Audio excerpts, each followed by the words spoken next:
Joining me now is Senator Tim Kaine, Democrat of Virginia.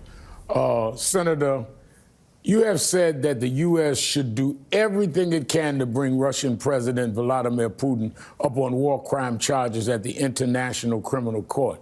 Your remarks come as the U.S. and its allies are pressing for an investigation into allegations that Russian troops killed Ukrainian civilians in towns that they seized. Why is it important for these charges to be brought against Putin now? Will war crime charges be enough to deter Putin? Reverend Sharpton, thanks for having me on. The last question you asked, I don't know. I don't think Putin can be shamed, but I think it might be possible to shame the Russian citizenry and populace, having a war crime committing president, being a pariah nation because of these war crimes. So shortly after the invasion began, February 24th, it was clear to me that there was indiscriminate targeting of civilians. And I urged the ICC to begin a war crimes investigation, which they did before February was even over. But the more recent atrocities revealed in Bucha and elsewhere, the attack on a train station that was purely designed to go after people who were fleeing for refuge, classic definition of war crimes. I agreed with the reporter in the earlier segment, stating that Ukrainians aren't a real people and Ukraine isn't a real nation. That starts to get into the genocide territory. So we need to do all we can to press it. Russia and the Security Council might veto it, but in the General Assembly of the United Nations, I think we would have strong support for this. Now, overnight, President Zelensky issued a warning to European leaders that if Russian invasion into Ukraine is not stopped, all European democracies are also under threat from Russia. This comes after a new report by the Associated Press that reveals intelligence officials are predicting Putin may interfere in our elections again in retaliation for the U.S. support of Ukraine. How concerned are you about Russian and interference in Russian threats? Reverend Sharpton, I'm concerned, but we've been on this for a while. The U.S. helped not only Ukraine, but other nations in Eastern Europe prep to defend against cyber attacks. We knew they would be coming, and we've been successful at that. We did a very good job after falling really short in the 2016 election, and I was personally connected to that U.S. failure. In the 2018 elections, there was Russian efforts to interfere, and we blocked them. So we know a lot about what they do and how they do it, and I am confident that we will prepare strongly to defend our elections in November. Everybody should watch this. Watch the French elections because, as you know, there was a first-level French election this weekend with a runoff in June, and you will likely see Russia try to interfere with those elections to try to defeat President Macron. Isn't one of the candidates, Le Pen, that's running against Macron, sympathetic to Putin?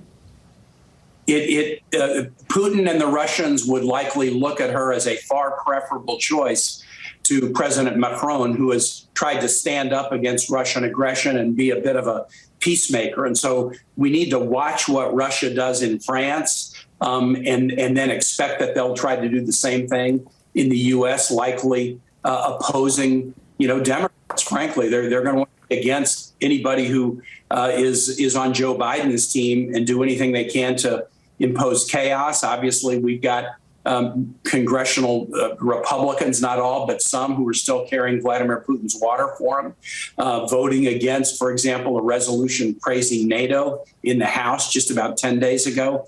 So we need to be very, very diligent. But U.S. Cyber Command and other DHS agencies are prepping to protect our elections this November. And if Le Pen defeats President Macron in France, that would be perceived as a victory for Putin. But let me raise this question. There's a growing debate over the future of Title 42, which is a Trump-era policy used to turn away people at the border due to COVID concerns. Several Democrats have joined Republicans to go against the Biden administration's efforts to repeal it. And the law in May is what they're trying to repeal. This bipartisan push wants to put a new policy in place to prevent a potential surge of border crossings. You support repealing Title 42, but are you worried about the timing, considering the midterms are just around the corner? Reverend Sharpton, I am worried about the timing, but for a different reason.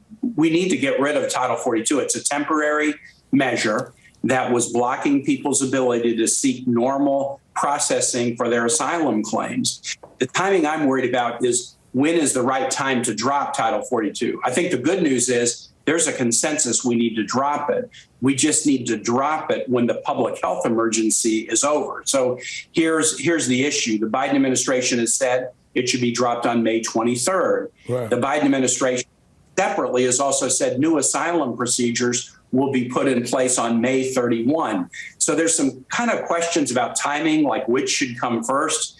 Is the COVID emergency really over as we're seeking a new COVID aid package? We have to kind of dig into the timing questions and let science dictate the answer. But Title 42 needs to finish, but it needs to finish when we feel like we know where the COVID arc is going. It's generally positive, but there's some warning signs out there. So we're going to have this discussion in the Senate in the weeks to come. Because Title 42 was based on health, not based on immigration policy.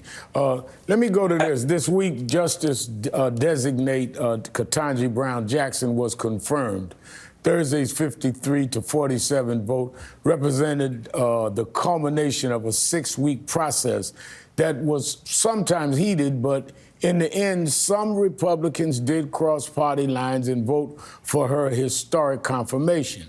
After all of this, do you feel better or worse about the way the Senate handles Supreme Court nominees? There was only 3 Republicans went with her with the most impeccable credentials one could imagine. Reverend Sharpton, you've asked the question a good way. I mean, it was such a great day for the country to be in the chamber that day. I've had so many people, you know, in the Capitol and at my church this morning say, what was it like to be in there during that vote? I spoke on her behalf and pointed out that when I started law school in the fall of 1979, the only woman justice at the Supreme Court was a white marble statue on the steps outside the building. Now to have 4 women, 2 women of color on the court, I mean, what an exciting bit of evidence that for everything we're frustrated about, there is progress when we put our shoulders to the wheel. So that makes me answer your question. I feel better about the Senate, even though the process was tough, and even though she was put under, kind of ridiculous cross-examination by people trying to make a name for themselves in a way that was kind of gross. She stood strong, showed the entire American public her character and credentials, and she's going to be such a good addition to this body. You ran with Hillary Clinton in 2016, who also did her part to break many glass ceilings. She was ironically at National Action Network's convention with us in the women's luncheon when it was announced that Judge Jackson was confirmed. So the women and those of men in that event with Hillary Clinton were ecstatic. How did you feel personally about this week's historic confirmation? I mean, how did you feel personally?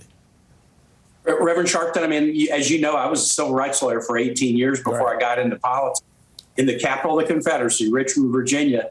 So I really felt excited to think that, never been a woman on the Supreme Court when I started my practicing life as a lawyer, and now 4 out of 9 are women. But I'll tell you where it really sunk in. The day on the floor was fantastic. The next morning, I went to the health clinic at the Capitol to get a booster shot, and a young woman who was giving me the booster, when we were done, and I was rolling my sleeve down, we were in a little office, she said, "Senator, can I ask you a question?" with a kind of a quiet voice.